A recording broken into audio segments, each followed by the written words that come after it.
Hey everyone, I'd like to share a short standing practice with you today. And these are some poses I think of as my kitchen yoga poses because they're great to fit into your day while you're, say, standing in your kitchen waiting for the kettle to boil, or in some other place in your life where you happen to have a little bit of time. For those of us who are householders, in other words, we don't dedicate all of our time to spiritual practice. We have jobs, we have families, we have homes, we have responsibilities, right? Sometimes it can be really challenging to find a whole hour to take a yoga class or even half an hour to do a dedicated practice in a quiet room by yourself. So what I like to do in these situations for myself and for my clients is find these little micro moments of opportunity in our day where we can do a yoga pose, a breath work practice, a short meditation, and allow that to become part of our day-to-day life, the flow of life, including your yoga practice as needed. So feel free to do just one of these postures. Feel free to do it as a short practice together. And look for opportunities in your life where you can fit in a small amount of practice. No need to make it perfect, right? So experiment. Feel free to experiment with what works for you. You do not, by the way, have to wear yoga clothes, or unless you want to, or have a yoga mat unless you want to. So feel free to experiment with just doing these in your space with what you're already wearing, right? Make it easy on yourself. We're going to start out just standing. If you're able to take shoes off, that's great. And you might just start by swaying a little bit forward and back, side to side, starting to feel your weight shifting on the bottoms of your feet. And as you do this, maybe you find some circles or some figure eights. Start to notice how all the different parts of your body are working together. What's going on in your foot, your ankle, your knee, your hip, your spine, rib cage, shoulders, neck, face, eyes, breath. How is all of you working together as you do this little bit of movement? And then can you come to a place that feels a little more centered? So maybe you have some weight on both the right and left foot. Maybe you have some weight balance between both the ball of your foot and your heel. Once you find this place, we'll do some roll downs. It's really important to listen to your body here. So if your body doesn't feel comfortable rolling all the way down, you might skip this part. You might roll only part way. You might also like to use your countertop, your wall, your chair, your desk, whatever you've got to put your hands on if you're only going to roll part way up and down. So you have a little bit of support in front of you, totally fine to do. We're going to start by softening the knees and the hips because you're going to use your legs to manage your center of gravity as you're rolling forward. And we're going to think about rolling down the spine section by section, top to bottom, to the best of your ability, while your hands and arms and shoulders stay really nice and relaxed. So starting with the skull on the top of the neck, rolling down through the neck, segment by segment. And as you start to move into the upper back, see if you can let your shoulders follow the movement of your spine. Use your legs to manage your center of gravity as needed. And take your time to really feel how this movement happens, going through your spine, little by little, top to bottom. Eventually, you're going to move at the hip joint as well. Your pelvis is going to follow the spine. And if it feels comfortable for you, you're going to fold forward. Go ahead and put a nice bend in your knees so that the legs are soft. If you feel like it'd be more comfortable to widen your legs more to make more space for your body, or even to reach up and move your belly so it's a little bit more comfortable, feel free to do that. You could have hands forward on something, the ground, your legs. You could hold your elbows and just hang. So make this feel good for you. And as I mentioned before, you do not have to go all the way into this pose. Take a few breaths here just to notice how you're breathing. And then we're going to roll back up. So as you roll back up, soft through the knees and hips. Arms and shoulders relaxed. Start by thinking about your tailbone and your pelvis coming underneath you. And then rolling up through the low back. See if you can let your arms and shoulders be relaxed so that they follow the movement of your spine as it unwinds. Eventually, you're going to move through the head and neck. Take a moment to feel your connection to the floor.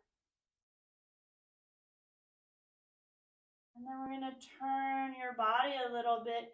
Thinking about turning from the rib cage for starters towards your right foot.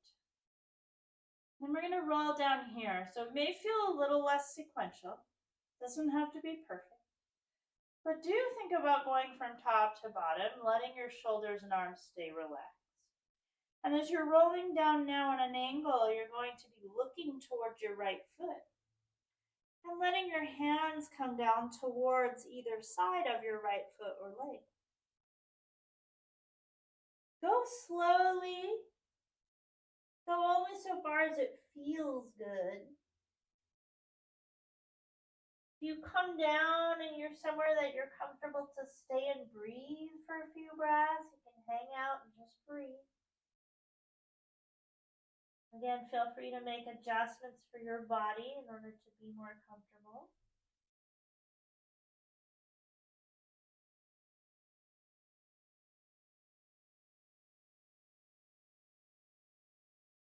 When you're ready to roll back up, think about keeping your arms and shoulders relaxed, using your legs to manage your weight, and coming up more or less from the bottom to the top through the spine, gazing down towards your foot as you come up until you can no longer see it. Once you're standing, you're going to turn back to center and then turn over towards the left a little bit. So now as we roll down, we're going to roll towards that left foot, more or less sequentially. Doesn't have to be perfect. Legs can still manage the weight a little bit here. You may find you don't need to do that in quite the same way as you're coming down over the left foot. Looking at the foot, hands coming down towards the two sides of the foot. More or less sequentially, and controlled, coordinated descent only as far as it feels good in your body. If you've come down somewhere where it feels okay to spend a little time, take a few breaths, feeling what it feels like to breathe in this shape. Noticing whatever sensations are present, what's different on this side than the other side.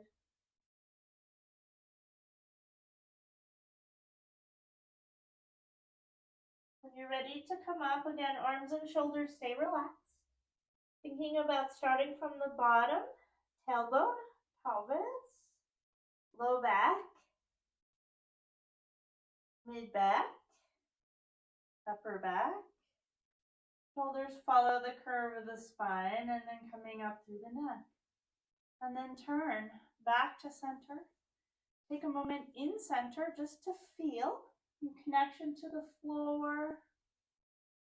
Noticing how you feel now having done that. And then we're going to keep the right foot connected to the floor. We're going to step the left foot back. Now you can step back any amount. It can be nice and small. It can be larger. It can be wider side to side. So maybe you want more space this way between your feet in order to feel relatively steady and stable. Some people will find you're more stable if this back leg turns out a bit. Some people will feel comfortable having it turn more forward. There are reasons why we might do one or the other, but for now, feel connected to your feet. Feel as steady and stable as you can here.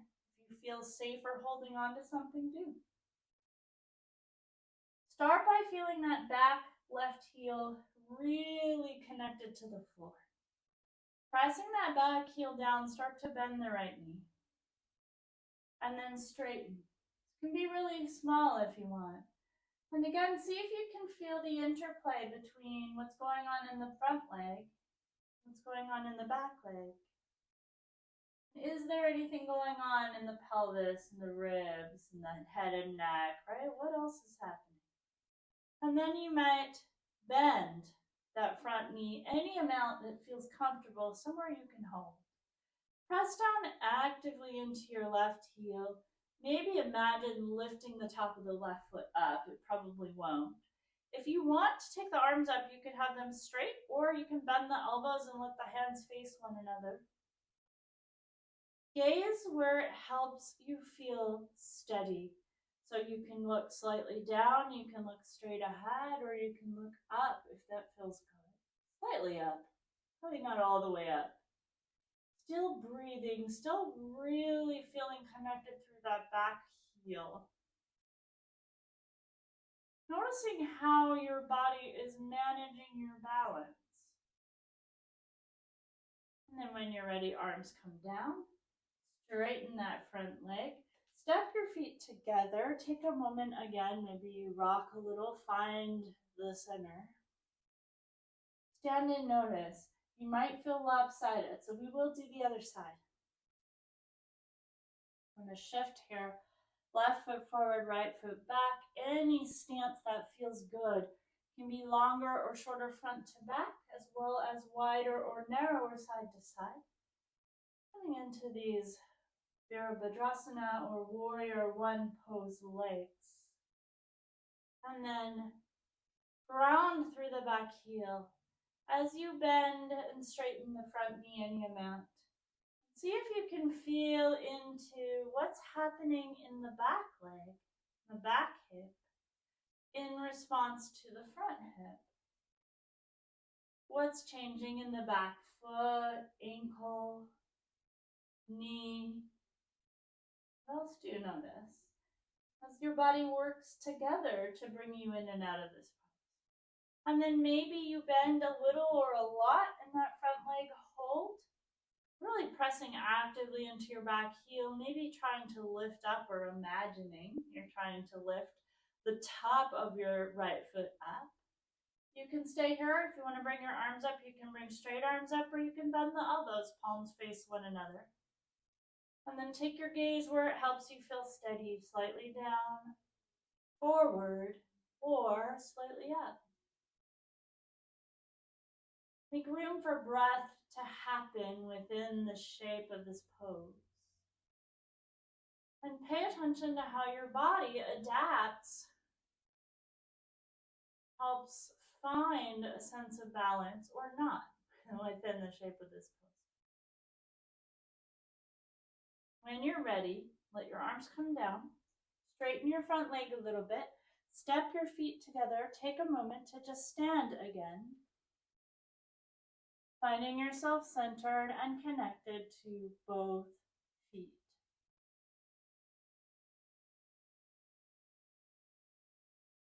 From here, we might take the feet just a little bit wider. Now, if you do happen to be in your home and you're in a narrower space, you may want to move away for this. You're going to want to have room for your arms to swing. Okay? So make sure you have room in your space around you. Okay? Let your arms, shoulders be relaxed if you can. And we're going to start slow and gentle, especially if you have anything going on in your body where you're not sure how this movement's going to feel. So we're going to start by twisting. Flowing from side to side, seeing if your arms can be relaxed and just follow the movement of your body. And then maybe you're going to grow this movement letting your arms follow. Maybe it feels good to lift opposite heels or bend the knees. So make this movement yours. It can stay slow or it can get larger and faster. Find your own rhythm. And then slow it down again, letting your arms follow the change in rhythm of your body. And then allow yourself to come to stillness and just stand. Maybe you shift your weight again. Maybe you just stand and feel. Noticing your connection to the floor. And also notice how you feel having done that practice. What's changed?